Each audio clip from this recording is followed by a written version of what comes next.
안녕하세요, 가치남입니다. 5월 13일 목요일 국내 시장이 마감되었습니다. 오늘도 정말로 쉽지 않은 하루였죠. 시장이 장중한 때 반등을 보여주기도 했었는데 아쉽게도 다시 하락으로 마무리되었고 3일 연속으로 실현을 주고 있는 것 같습니다. 먼저 코스피를 살펴보면 오늘 1.2% 하락이 나왔고 코스닥은 1.6%의 하락이 나왔습니다. 그리고 삼성전자 오늘 1.9% 하락이 나왔고 어제는 장중한테 7만원대를 터치했었지만 오늘은 종가 기준으로 7만원대에서 마무리가 되었습니다.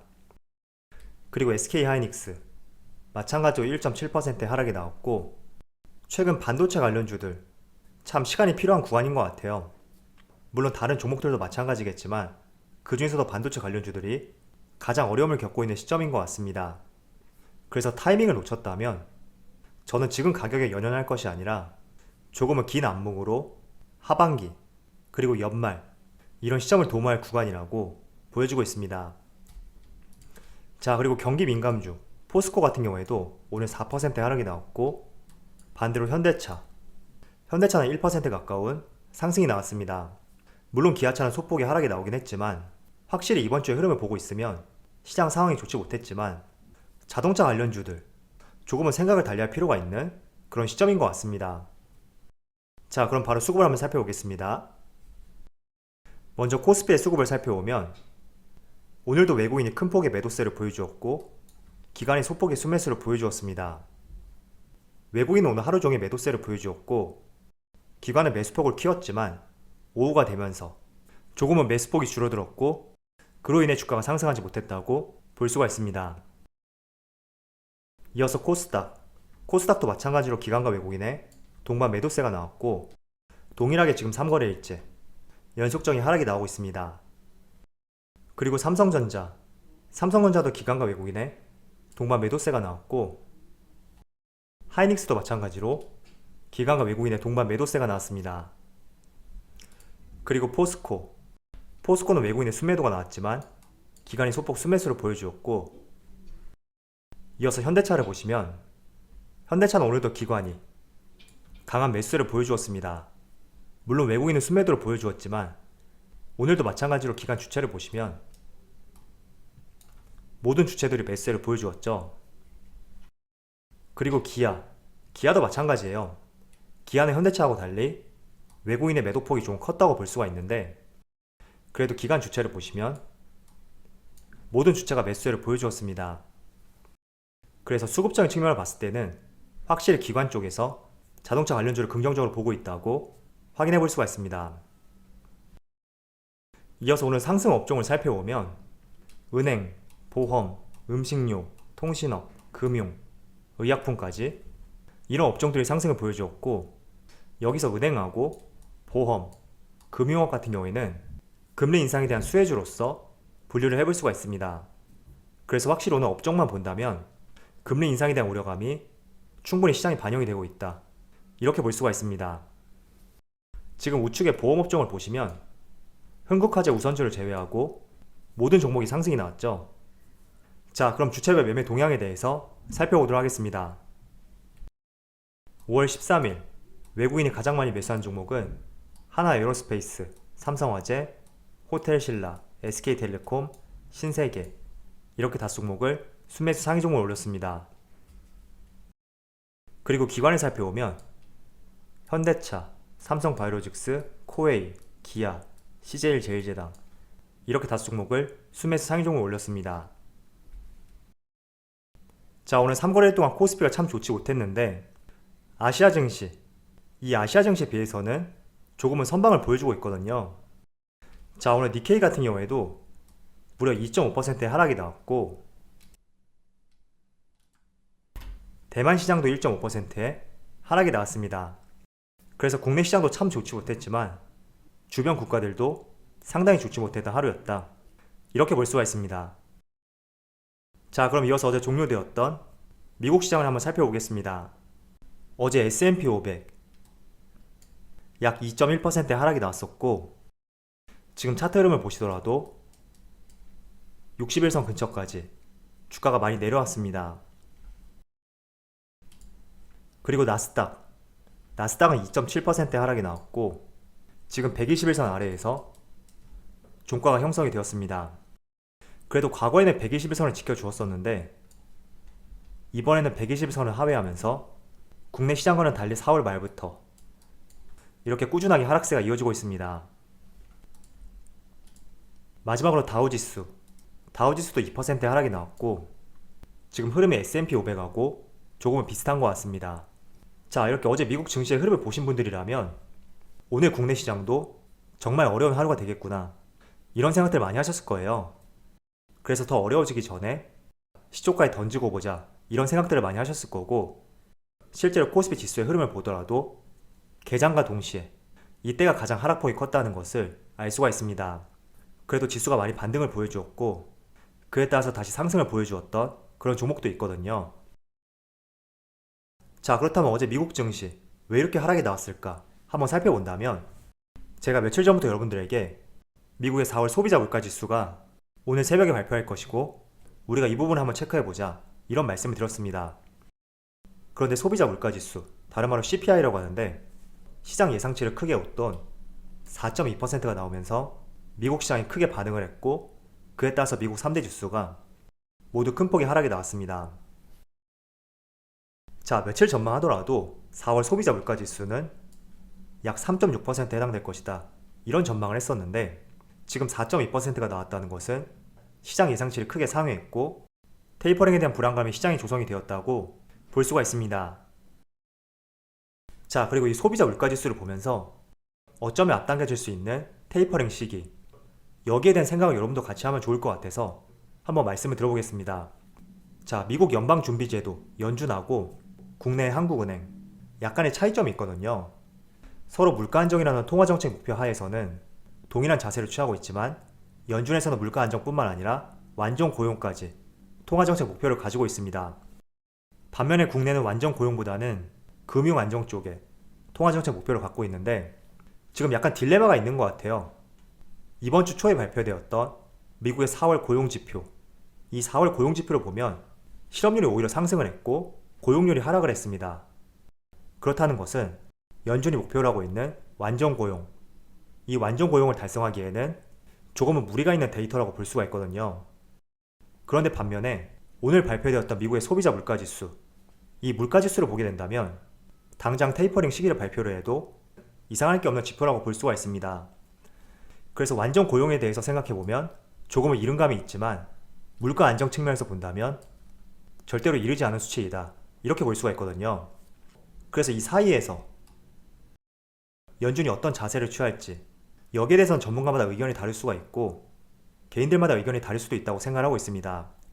그래서 이 부분을 여러분들이 스스로도 한번 생각해 보신다면 조금 더 앞으로의 투자의 방향성에 있어서 직접 기준을 세워볼 수 있다고 생각하고 있습니다.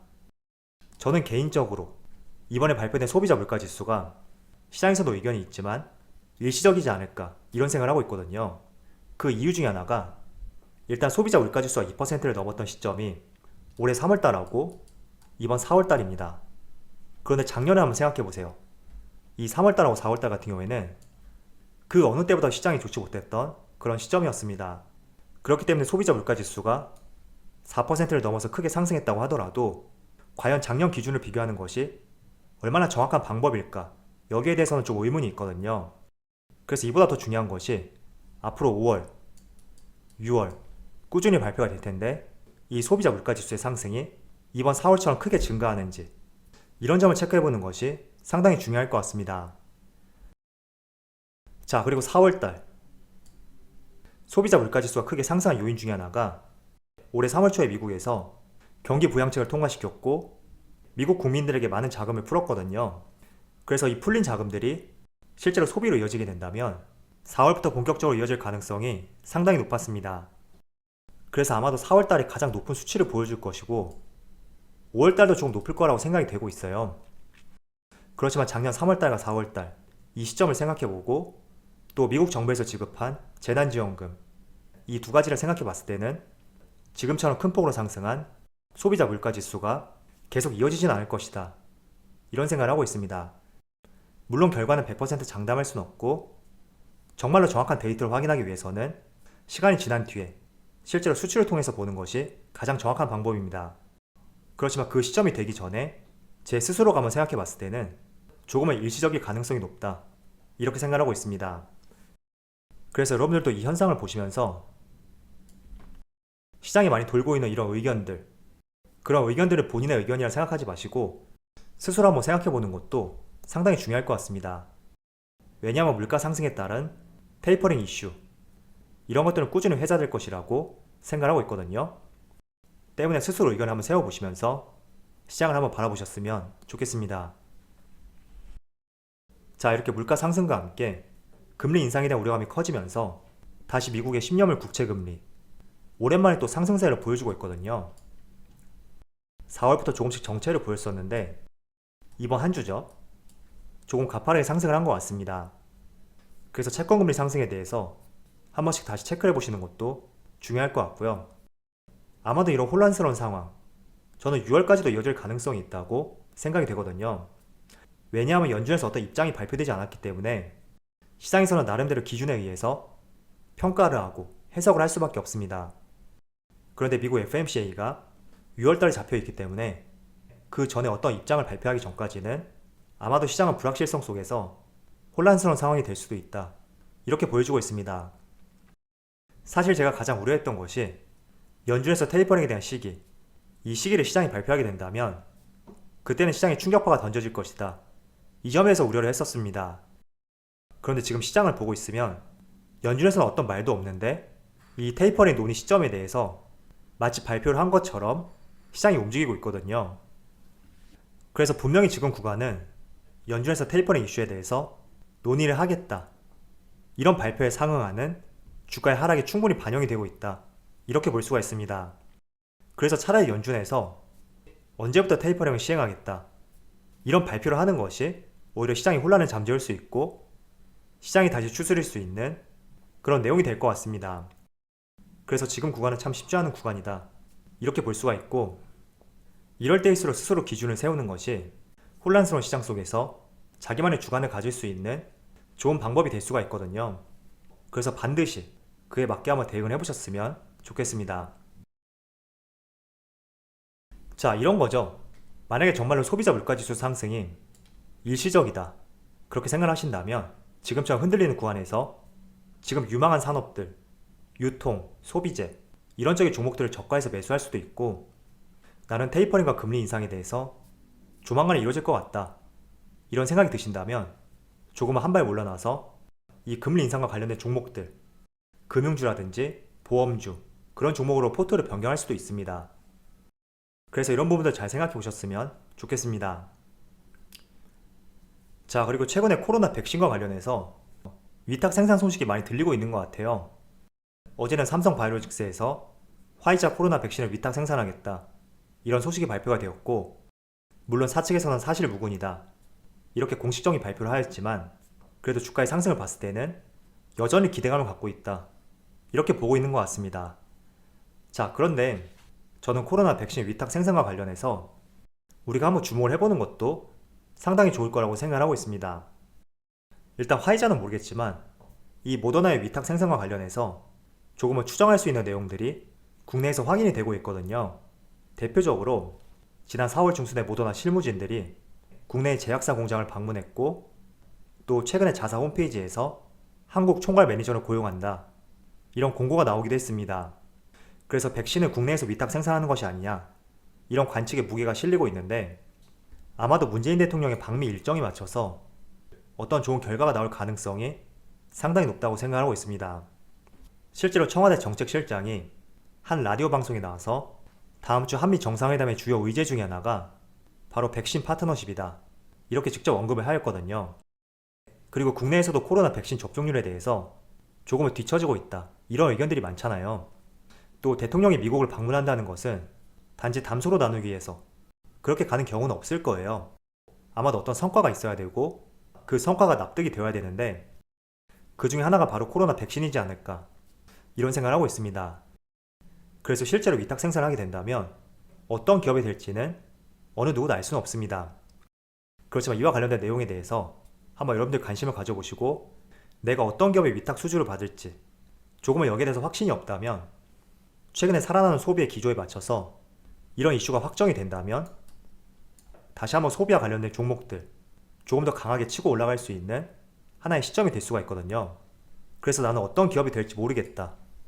그런 경우라면 차라리 소비, 유통, 음식료 등등 이런 종목들에 대해서 방미 일정에 맞춰서 한번 관심을 가져보는 것도 상당히 좋을 것 같습니다. 자, 오늘까지 하락으로 지난 3일 동안 4%의 지수의 하락이 나왔습니다. 그래서 개별 종목으로 본다면 아마도 5% 이상, 많게는 10%까지도 큰 하락이 나온 종목이 있을 거예요.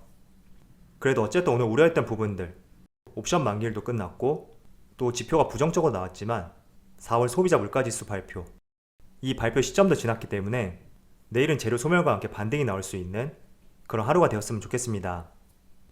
자, 그럼 오늘 영상 마치도록 하고요. 오늘 쉽지 않은 하루였는데 정말 수고 많으셨습니다. 그럼 언제나 여러분의 성공 투자를 기원하도록 하겠습니다. 감사합니다.